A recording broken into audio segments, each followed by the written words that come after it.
À 34 ans, j'avais tout pour être heureuse, matériellement. J'avais une très belle maison, j'avais un mari extra, j'avais des enfants en bonne santé, j'avais un job très bien payé et des collègues plutôt sympas. J'avais même une résidence secondaire sur le bassin et des escarpins loup-boutin. Franchement, quand on a des loup-boutins, on se plaint de rien. Alors je ne me plaignais pas et je serrais les dents. Mais à l'intérieur de moi, j'avais un vide béant. Et je me répétais sans cesse que le problème c'était moi. En vérité, je n'étais pas superficielle. J'ai grandi dans l'insécurité émotionnelle et matérielle.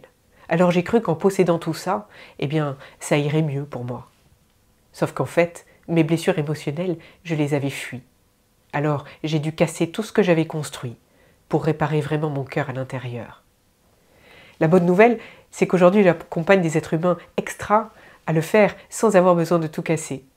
Parce que ce qui est fabuleux quand on répare son cœur à l'intérieur, c'est qu'on touche une liberté, une saveur, qui vaut infiniment plus que toutes les possessions extérieures.